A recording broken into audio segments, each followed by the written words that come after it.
Bienvenue à tous ici présents, ainsi qu'aux personnes qui nous suivent sur les réseaux sociaux.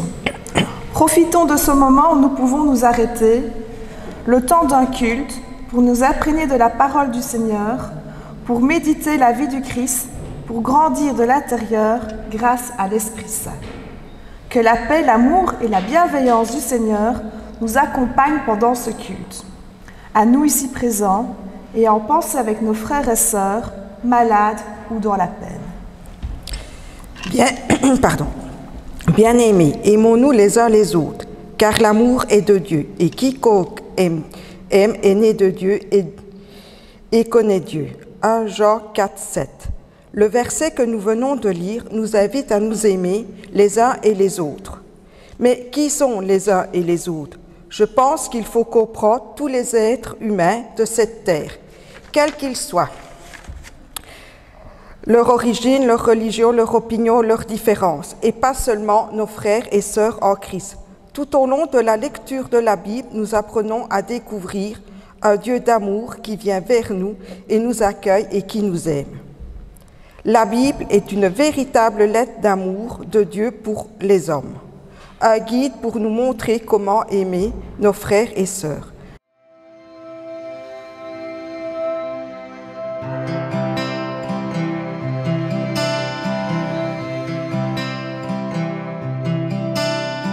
Si le grain en terre jamais ne meurt,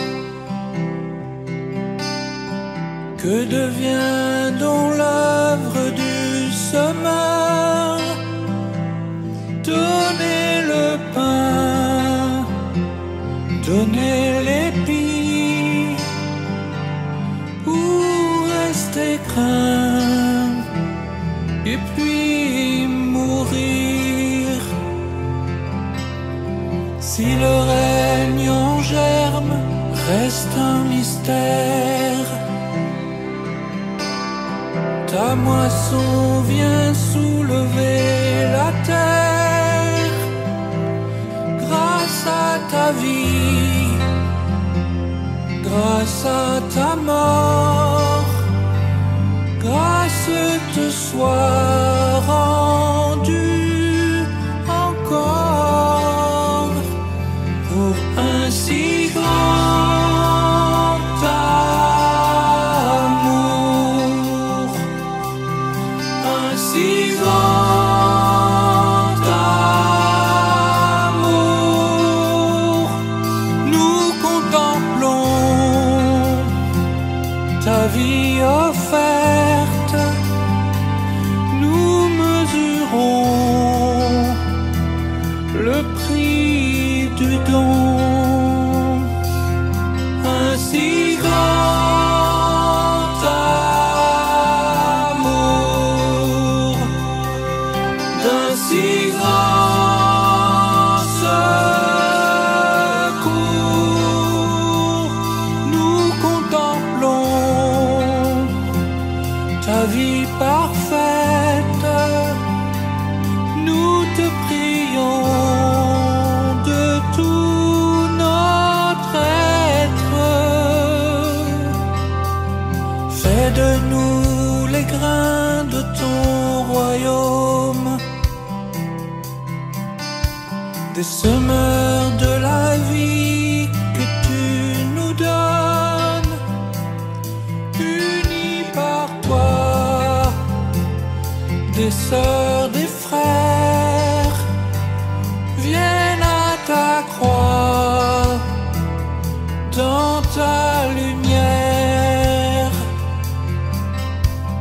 témoigner notre reconnaissance, témoigner d'une nouvelle naissance, doué d'esprit, par ton esprit, donnant ta vie, tu nous donnais la vie. Un si grand amour, un si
Inclinons-nous dans la prière. Aimer, c'est aussi venir en aide à ceux qui en ont besoin. Seigneur, tu connais notre cœur. Fais que notre désir soit de donner aux autres tout ce que tu nous donnes.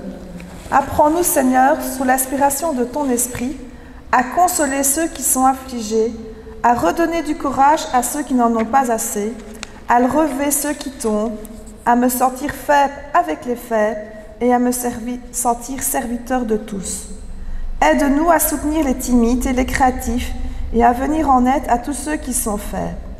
Fais que nous sachions nous adapter à chacun de nos frères et sœurs, à leur caractère, à leur disposition, selon les temps et selon les lieux, comme tu le jugeras bon, Seigneur. Amen.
Voici venu le moment de la confession de foi. Je crois en Dieu notre Père, créateur du ciel et de la terre, créateur des choses visibles et invisibles. L'Éternel règne, il est esprit, il est amour. Je crois en Jésus-Christ, son Fils bien-aimé, notre Seigneur. Il est venu nous apporter la lumière et le salut. Il est le chemin, la vérité et la vie. Nul ne va au Père que par lui. Et à ceci, tous reconnaîtront que nous sommes ses disciples, si nous avons de l'amour les uns pour les autres. Je crois en l'Esprit Saint, qui est Dieu agissant dans son peuple et dans nos cœurs. L'Esprit nous offre par grâce le don de devenir enfants de Dieu. Je crois au royaume de Dieu, à l'amour plus fort que la mort, et à la vie qui dure toujours. Je vous invite à chanter « Abba Père ». Ce chant nous dit qu'il nous a aimés, nous connaissait avant notre naissance.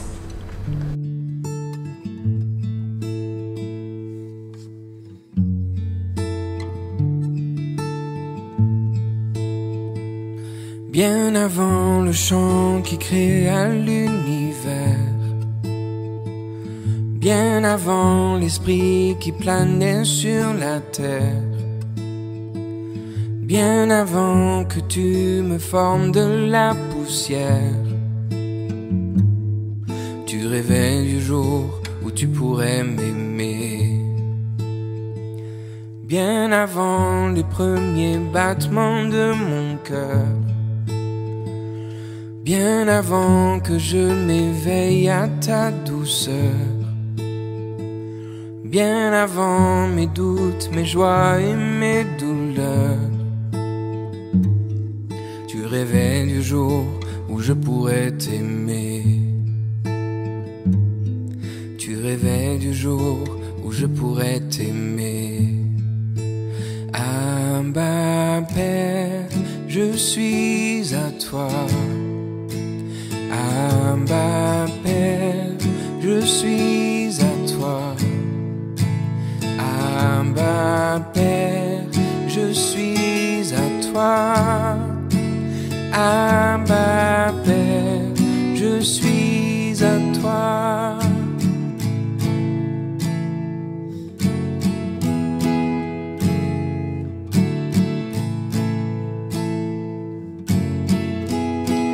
Bien avant que Jésus marche sur la terre, bien avant le Fils qui nous montre le Père, bien avant que les cieux sur moi soient ouverts, tu rêvais du jour où tu pourrais m'aimer, bien avant que mon péché brise ton cœur, bien avant que coule le sang et la sueur, bien avant les clous, le froid et la douleur. Tu rêvais du jour où je pourrais t'aimer, tu rêvais du jour où je pourrais t'aimer. Abba Père, je suis à toi. Abba Père, je suis à toi. Abba Père, je suis à toi. Abba Père, je suis à toi. Abba Père, je suis émerveillé, saisi par l'immensité de ton amour pour moi. Abba Père, si grande est ta tendresse, ton cœur est grand ouvert et je viens plonger dans tes bras. Abba Père, je suis émerveillé, saisi par l'immensité de ton amour pour moi. Abba Père, si grande est ta tendresse, ton cœur est grand ouvert et je viens plonger dans tes bras. Abba Père, je suis à toi. Abba Père, je suis à toi. Abba Père, je suis à toi. Abba Père, je suis à toi.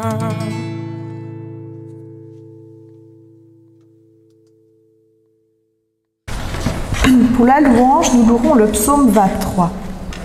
L'Éternel est mon berger, je ne manquerai de rien.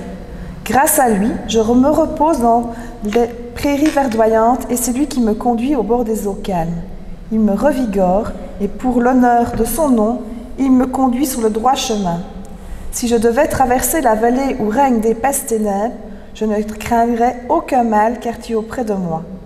Ta houlette me conduit et ton bâton me protège.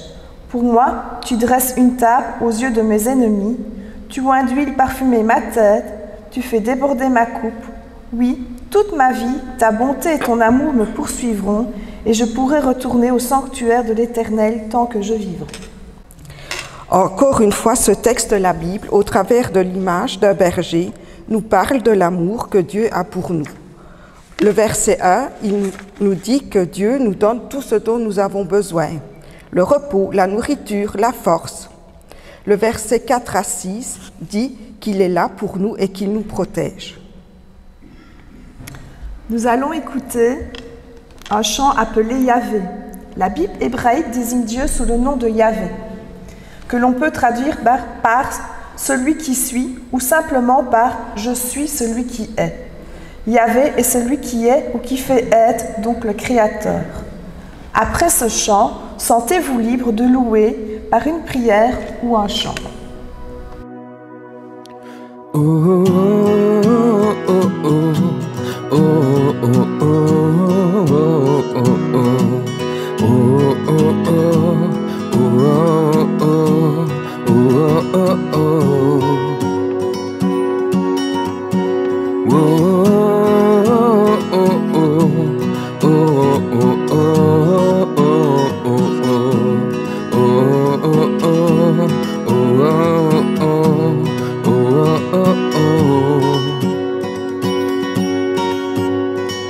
L'Éternel est mon berger, de rien je ne manquerai.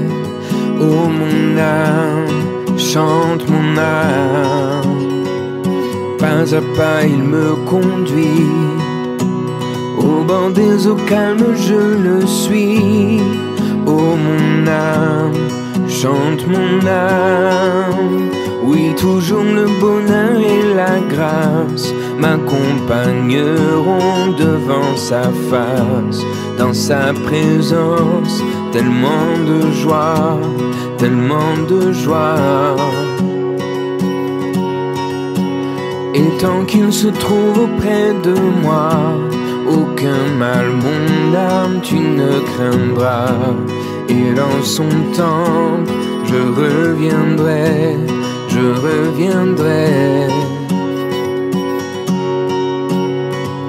Et si je traverse encore la vallée de l'ombre de la mort, oh mon âme, chante mon âme, puisqu'il m'aime le premier, non rien ne pourra me séparer de son amour, de son amour. Oui, toujours le bonheur et la grâce m'accompagneront devant sa face. Dans sa présence, tellement de joie, tellement de joie. Et tant qu'il se trouve auprès de moi, aucun mal mon âme tu ne craindras. Et dans son temple, je reviendrai, je reviendrai. Yahweh, Yahweh, tu fais briller sur moi ton soleil. Yahweh, Yahweh, ta lumière chasse au loin les ténèbres.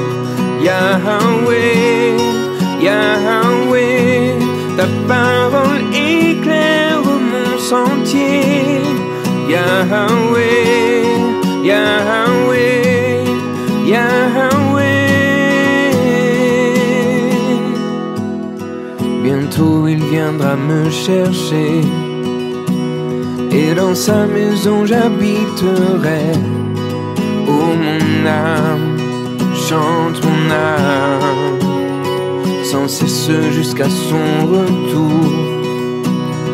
Mon âme chante son amour tous les jours, tous les jours.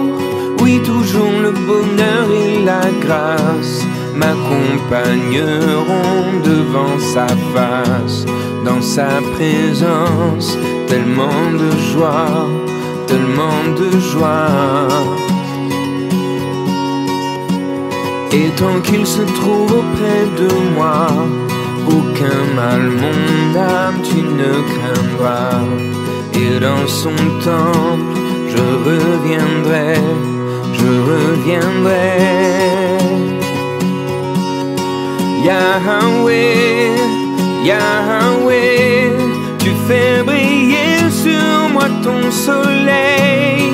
Yahweh, Yahweh, ta lumière chasse au loin les ténèbres.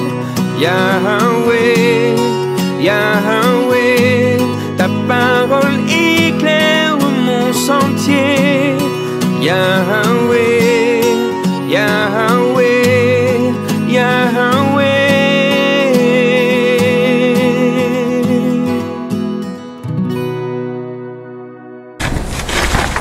En guise de lecture pour le message qui nous sera apporté par Éric Jehan, nous lirons dans Genèse 2, les chapitres 15 à 23.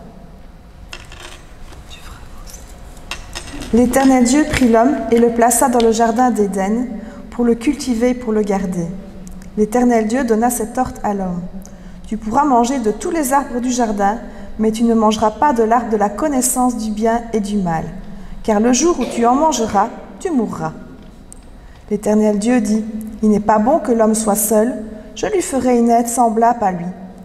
L'Éternel Dieu forma de la terre tous les animaux des champs et tous les oiseaux du ciel, et il les fit venir vers l'homme pour voir comment il les appellerait, et afin que tout être vivant portât le nom que lui donnerait l'homme. Et l'homme donna des noms à tout le bétail, aux oiseaux du ciel, à tous les animaux des champs, mais pour l'homme il ne trouva point d'aide semblable à lui. Alors l'Éternel Dieu fit tomber un profond sommeil sur l'homme, qui s'endormit, il prit une de ses côtes et referma la chair à sa place. L'Éternel Dieu forma une femme de la côte qu'il avait prise de l'homme, et il l'amena vers l'homme. Et l'homme dit, « Voici celle qui est os de mes os et chair de ma chair. On l'appellera femme, parce qu'elle a été prise de l'homme. » Nous continuerons la lecture dans Apocalypse chapitre 7, les versets 9 à 12.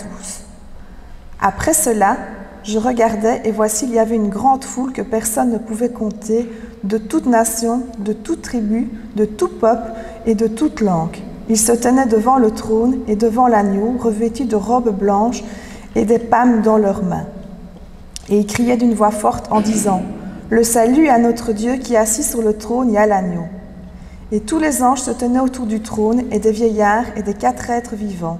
Ils se prosternèrent sur leur face devant le trône, et ils adorèrent Dieu, en disant Amen. La louange, la gloire, la sagesse, l'action de grâce, l'honneur, la puissance et la force soient à notre Dieu, au siècle des siècles. Amen. Je vous invite à la prière.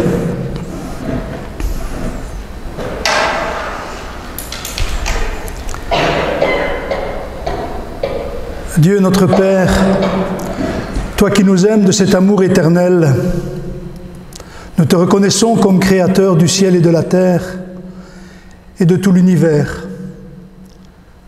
Nous te reconnaissons comme celui qui nous a placés sur cette terre pour la garder et la cultiver. Dieu notre Père, merci de t'être incarné en ton Fils Jésus pour venir nous rejoindre sur cette terre, pour habiter parmi nous plein de grâce et de vérité. Que ce matin ta parole nous élève, ta parole nous nourrisse, et qu'ensemble nous puissions travailler pour l'avancement de ton royaume et aussi pour la protection de cette nature que tu nous as donnée. Amen.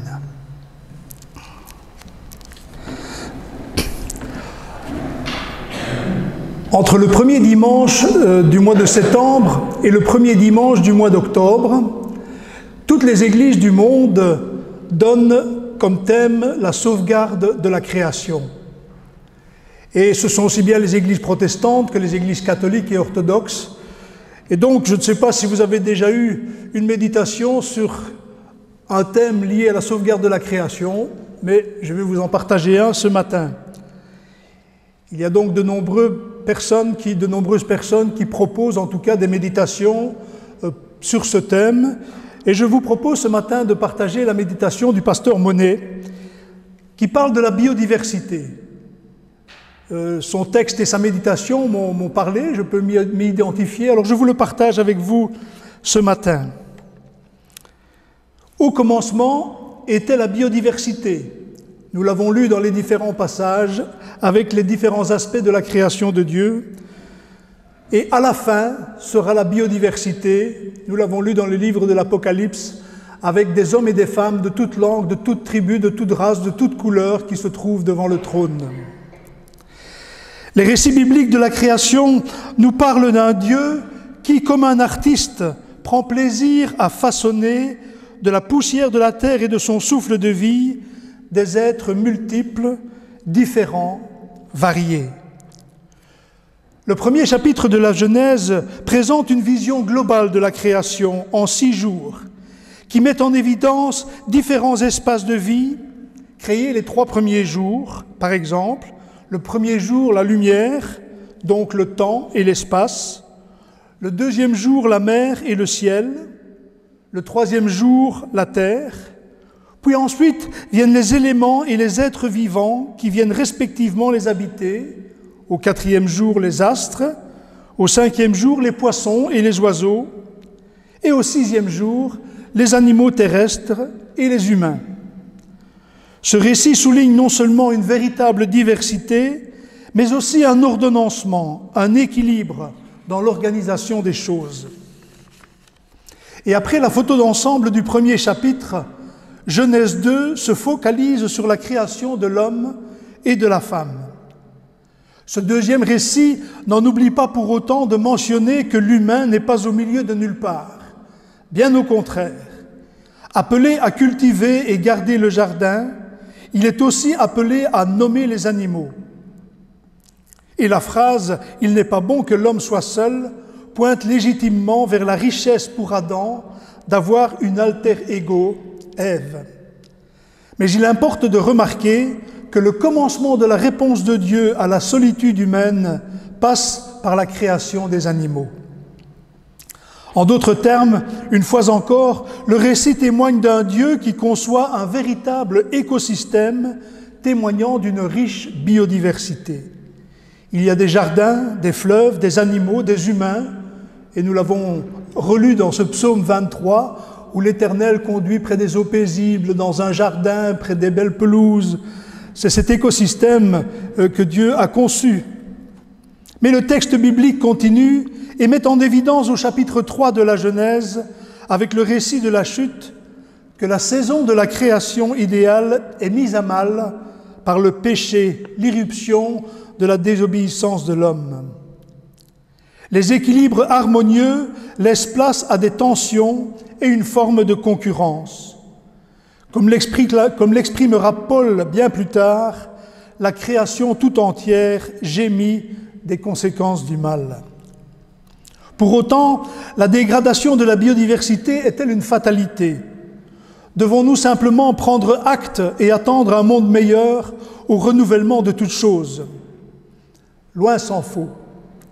S'il importe d'avoir conscience de nos limites et de notre incapacité à résoudre les conséquences du péché, il n'en reste pas moins vrai que la responsabilité donnée par Dieu aux humains, dès avant la chute, demeure l'idéal divin et donc une ligne de conduite à suivre.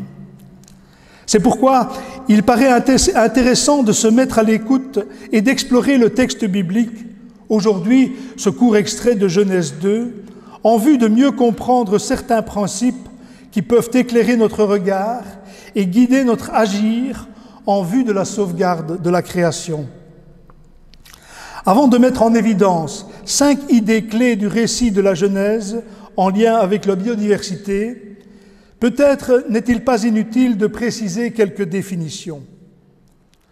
Parler de biodiversité, c'est évoquer le tissu vivant de notre planète, qui recouvre l'ensemble des milieux naturels et des formes de vie, les plantes, les animaux, les champignons, les bactéries. Mais cette notion de biodiversité inclut aussi toutes les relations et interactions qui existent, d'une part, entre les organismes vivants eux-mêmes, et d'autre part, entre les organismes vivants et leur milieu de vie. On peut dès lors considérer la biodiversité à 3 niveaux interdépendants.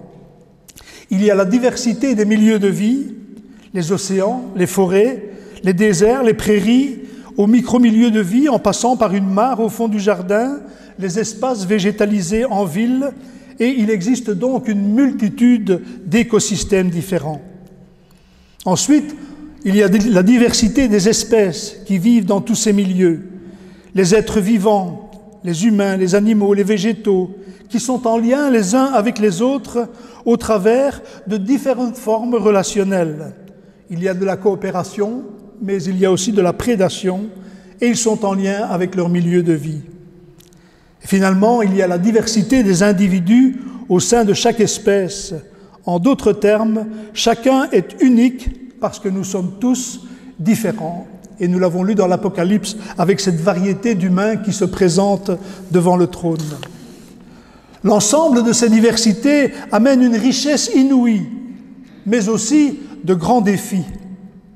Les liens et les interactions qui existent dans le monde du vivant sont multiples. Et in fine, il s'agit non seulement de préserver la biodiversité dans le sens de permettre à l'ensemble des espèces vivantes de perdurer, mais aussi de chercher autant que possible une harmonie entre tous. Et de manière directe ou indirecte, notre manière de consommer, de manger, de nous déplacer, de construire, de nous habiller, de nous chauffer, etc., ont un impact sur la biodiversité. La difficulté vient du fait que ce sont une multitude de petits gestes qui en soi peuvent paraître insignifiants et souvent même inconscients, qui au final témoignent de la manière dont nous envisageons le vivre ensemble avec la création et l'ensemble des vivants. Alors, il n'est pas difficile de choisir peut-être quelques exemples, de savoir que notre consommation influence sur la biodiversité, sur sa survie en tout cas. Il suffit de penser à la manière dont nous déplaçons, à la manière dont nous partons en vacances, à ce que nous mangeons, à ce que nous consommons, au mobilier que nous achetons. Et si on réfléchit un peu, et on nous en parle de plus en plus dans différents documentaires, on réalise que particulièrement notre GSM a un impact extrêmement fort sur la biodiversité. Lorsqu'on examine tous les composants qui sont dans notre téléphone portable, on voit qu'il y a des tas de forêts qui sont détruites, on voit qu'il y a des enfants qui travaillent dans des mines, on voit qu'il y a une exploitation éhontée du cobalt, etc. Et tout cela influence sur la biodiversité, les animaux perdent leurs habitats, les plantes ne savent plus non plus se reproduire, et vous connaissez un peu tous ces thèmes qui nous sont régulièrement donnés dans des commentaires et des documentaires à la télévision. Mais c'est vrai qu'il est impossible de pleinement prendre conscience, de prendre la mesure de ce que nos pratiques induisent dans les rapports que nous entretenons avec l'incroyable diversité des vivants. Le défi n'est pas nouveau, mais aujourd'hui, il s'exacerbe. Déjà, le prophète Jérémie déclarait « Toute la faune périt à cause de la méchanceté des habitants » du temps du prophète Jérémie. En 1962, la biologiste américaine Rachel Carson publiait un livre « Printemps silencieux » dans lequel elle s'inquiétait des effets dévastateurs des produits chimiques sur la biodiversité, craignant qu'avec l'empoisonnement et la mort des insectes et des plantes, on n'entende plus le chant d'oiseaux. Le printemps deviendrait alors silencieux. Il est vrai qu'aujourd'hui, le printemps maintenant c'est bien passé, mais on entend beaucoup moins d'oiseaux. On entend moins les oiseaux qui volent autour de nous, qui nous réveillent le matin. Il y en a encore, mais dans certaines régions du monde, on ne les entend même plus. Et pour ceux d'entre nous qui ont au moins mon âge, vous vous souvenez peut-être que lorsque nous partions en vacances dans le sud de la France, il fallait s'arrêter plusieurs fois sur la route pour laver le pare-brise. Pourquoi? Il y avait des mouchettes, il y avait des insectes. La dernière fois que vous êtes allé en France, vous avez dû laver le pare-brise. Il n'y a plus d'insectes. Il n'y a plus d'insectes. Tous ces insectes sont disparus avec tous les pesticides. S'il n'y a plus d'insectes, les oiseaux ne savent plus non plus se nourrir, etc. Toute la chaîne est déjà maintenant perturbée. Donc aujourd'hui, on sait que la biodiversité est en train de se perdre. On nous dit toutes les espèces animales qui sont en train de disparaître, les plantes qui disparaissent. Aujourd'hui, chercher à préserver la biodiversité revient à prendre en compte le défi écologique actuel au sens large. Il n'est donc pas inutile de revenir au texte biblique pour discerner quelques principes fondateurs précieux. Le récit de la création en Genèse 2 est d'une richesse inouïe et aborde de nombreux aspects dont le point de focalisation principal est assez clairement la création de l'homme et la femme, leur rapport mutuel et leur rapport à Dieu. Il paraît intéressant malgré tout de lire ce texte avec le prisme de la biodiversité. Et 5 idées clés peuvent être mises en exergue en lien avec 5 formules utilisées dans le passage de Genèse 2. La première expression que nous retenons ce matin, c'est « tu ne mangeras pas » ou de l'importance d'une limite. Dieu donne la liberté à l'homme, mais il lui pose aussi une limite, celle de ne pas manger le fruit de l'arbre de la connaissance du bien et du mal. Avec raison, cet ordre divin est souvent prioritairement lu de manière spirituelle ou théologique pour affirmer la différence entre Dieu et ses créatures. Pourtant, on peut aussi y voir l'importance d'une certaine forme de limitation. En donnant un cadre généreux où l'alimentation est abondante mais pas illimitée, Dieu modélise la pertinence d'une certaine tempérance. Symboliquement, manger, c'est s'approprier, c'est faire sien, c'est intégrer au soi. Or ici, Dieu, en posant cette limite, montre d'entrée que l'homme n'a pas vocation à tout considérer comme sien, ni à développer une approche instrumentale du reste de la création. Bien sûr, c'est la tentation humaine que d'outrepasser cette limite et de tout s'approprier en espérant devenir comme des dieux. Cet attrait reste d'actualité, mais dans une société d'ultra-consommation, du tout de suite, oser une sobriété heureuse, comme l'appelle Pierre Rabhi, est quelque chose de vital en vue de préserver la biodiversité. Cette notion de limite se retrouve dans d'autres passages des récits de la création. Dans Genèse 1, le régime alimentaire que Dieu donne à l'homme et la femme est constitué de toute herbe qui porte sa semence et de tout arbre dont le fruit porte sa semence. Non seulement on retrouve une limitation par cette nourriture végétalienne, mais il est intéressant de noter que le texte précise que les herbes et les fruits qu'Adam et Ève peuvent manger doivent porter leur semence. Ça nous fait penser à tous les maïs OGM qu'on plante aujourd'hui et qui ne peuvent plus être replantés. Autrement dit, Dieu a le souci de la préservation, de la reproduction par les semences des plantes et des arbres. Plus tard, après la chute et le déluge, Dieu va autoriser un élargissement de l'alimentation alimentaire en permettant un régime carné, la viande, mais une fois encore, Dieu pose un cadre et des limites afin que les animaux ne soient pas tués et donc mangés n'importe comment. Le respect est primordial. Et le 7e jour de la création, en instituant le sabbat, Dieu, une fois de plus, pose une limite et invite les humains à se reposer, à s'arrêter. Si Dieu instaure le sabbat, c'est notamment comme un cadeau pour favoriser l'harmonie entre le Créateur et sa création, mais aussi entre ses créatures et avec tout ce que Dieu a créé. D'ailleurs, lorsque le sabbat devient un commandement pour le peuple d'Israël, la référence à la création demeure. Vivre le sabbat hebdomadaire, ou encore d'une manière ou d'une autre le principe de l'année sabbatique, est l'affirmation d'un profond respect pour toute la création, comme aussi le fait d'assumer la responsabilité donnée par Dieu lui-même et d'en prendre soin. Un deuxième principe que ce passage nous donne dans Genèse 2, il n'est pas bon que l'homme soit seul, ou le besoin d'altérité. Nous sommes fondamentalement des êtres de relation. Notre équilibre et notre bonheur dépendent en grande partie de notre aptitude à interagir avec autrui. Notre texte montre bien l'importance d'avoir une relation avec quelqu'un qui nous ressemble, os de mes os, chair de ma chair, tout en demeurant cependant différents, distincts et autres. C'est vrai de Adam pour Ève, de Ève pour Adam, mais cette diversité utile passe aussi par l'existence des animaux, plus différents encore, et notre épanouissement passe par différentes formes d'altérité et de relation avec notre environnement, qu'il soit vivant ou non.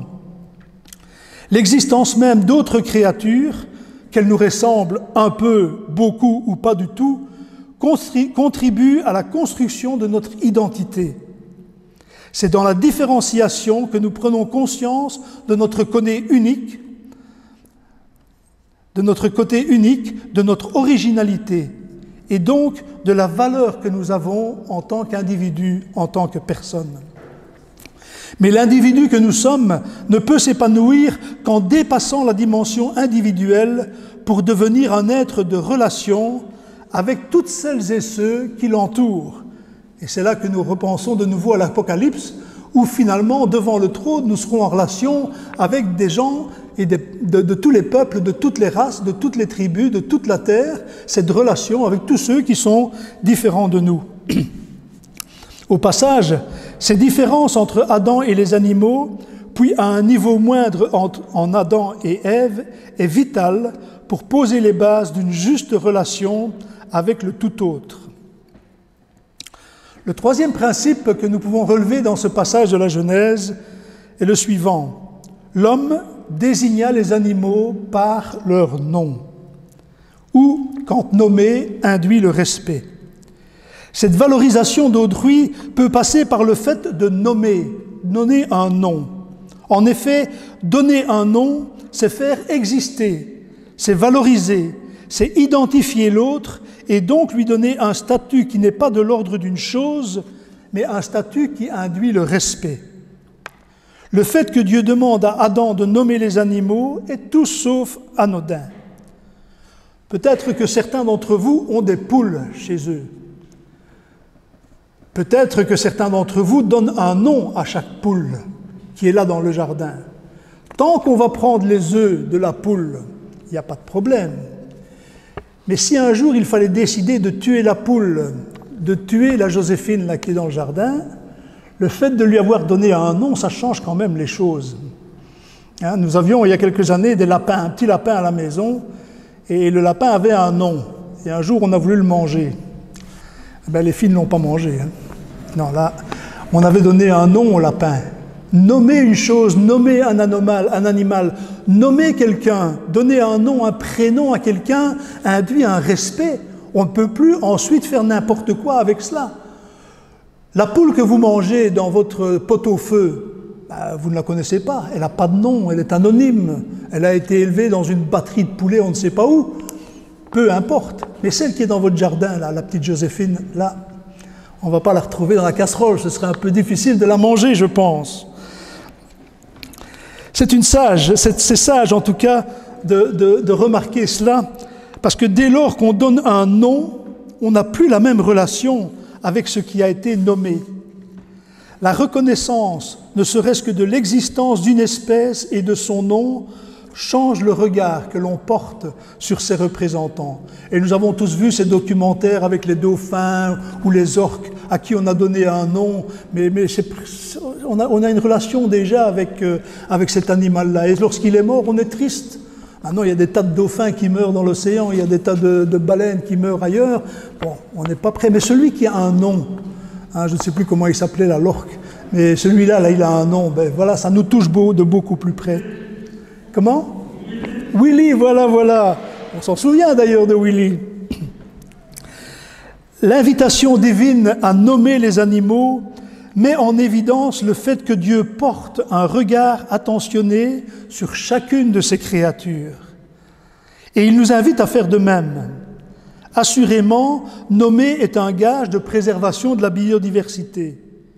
Et au passage, dans le texte biblique, il est précisé que dans le processus de nomination, l'ensemble des animaux reçoivent le nom d'êtres vivants, comme les humains.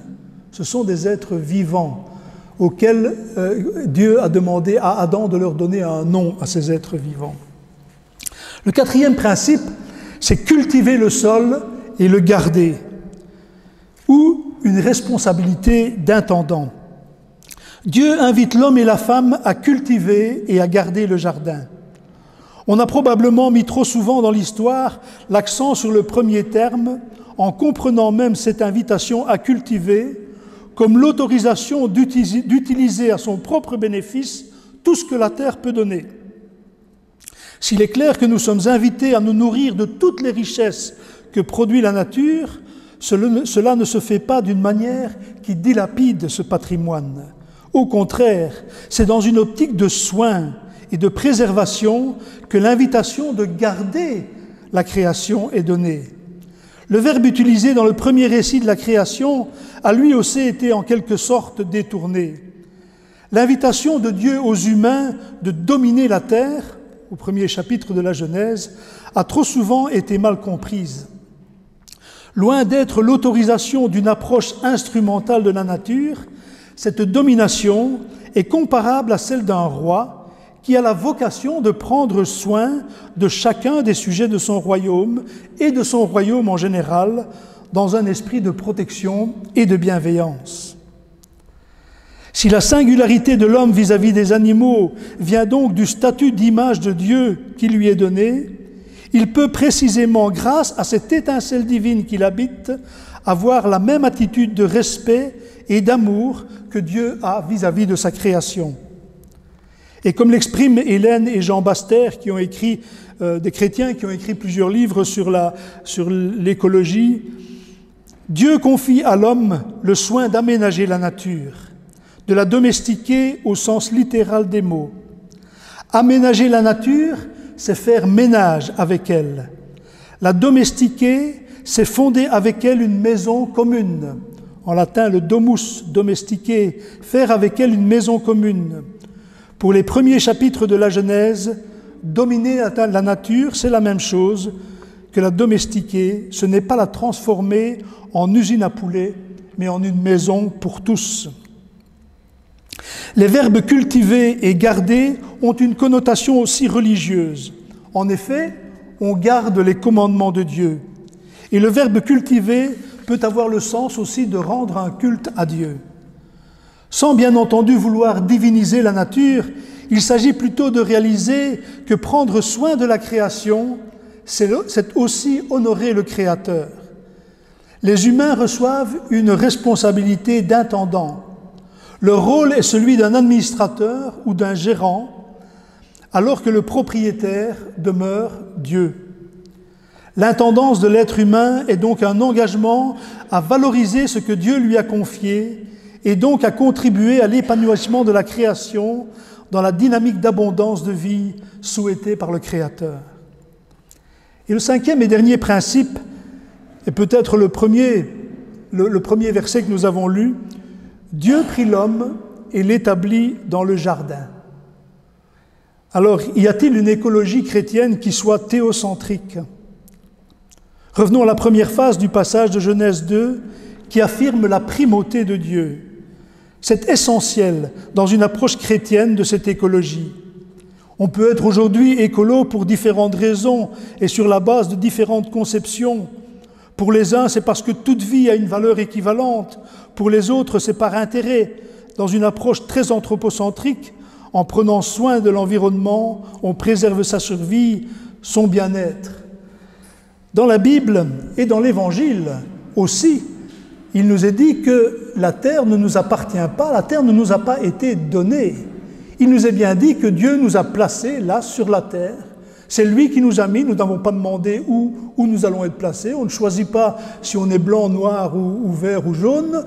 Il nous a placés là où nous sommes, dans notre environnement, et nous sommes là, et Dieu nous confie cette mission de garder la maison, comme dit l'Évangile, ou de préserver la terre, de la cultiver, de l'entretenir. Nous n'en sommes pas propriétaires. On ne peut pas en faire ce qu'on veut. Dieu nous met tout cela à notre disposition, mais pour le bien-être de tout et le bien-être de tous. Et donc c'est un élément important où aujourd'hui il y a cette hyperconsommation qui détruit les forêts, qui détruit les cours d'eau, qui détruit toutes sortes les animaux, etc. Nous n'avons pas le droit en fait de le faire parce que cela ne nous appartient pas. Nous n'en sommes pas les propriétaires, nous en sommes les gérants.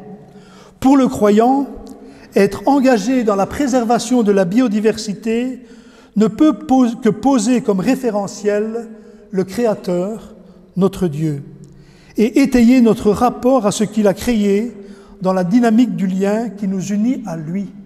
Donc toute notre manière d'être et d'agir dans le monde aujourd'hui, envers la création, envers ce qui nous entoure, émane en tout cas de notre relation avec notre Dieu, avec celui qui est la vie, celui qui est le vivant, celui qui nous anime au plus profond de nous-mêmes.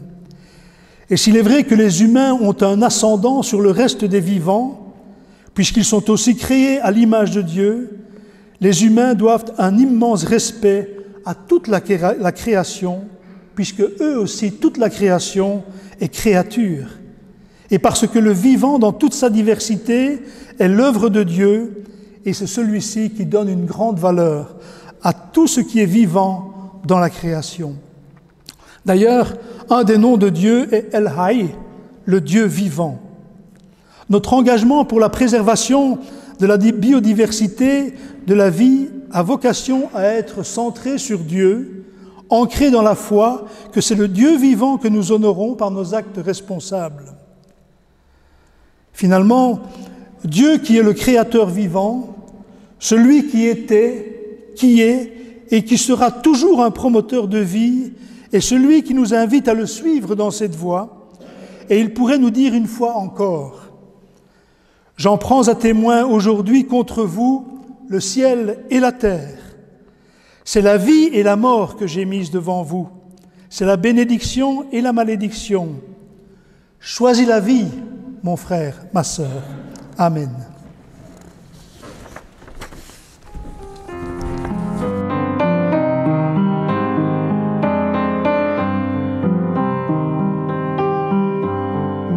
Magnifique est le Seigneur, tout mon cœur pour chanter Dieu.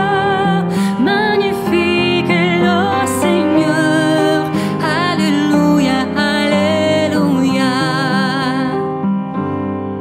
Le nom du Seigneur est saint, son amour toujours rejoint ceux qui se confient en lui. Alléluia. Il abat les orgueilleux, il renverse les puissants, mais il élève les hommes. Alléluia, alléluia. Il nourrit les affamés, mais le riche et le repu, il les renvoie les mains vides. Alléluia, alléluia. Que puissance, honneur et gloire reviennent à Dieu trois fois saint, aujourd'hui et à jamais. Alléluia, alléluia.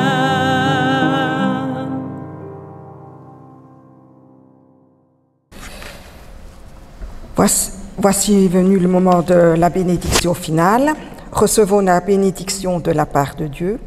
Petit enfant, n'aimons pas en parole seulement, mais en action et en vérité. Nous avons connu l'amour. Christ a donné sa vie pour nous. Nous aussi, nous pouvons donner notre vie pour nos frères et sœurs. Amen. Bon dimanche à tous.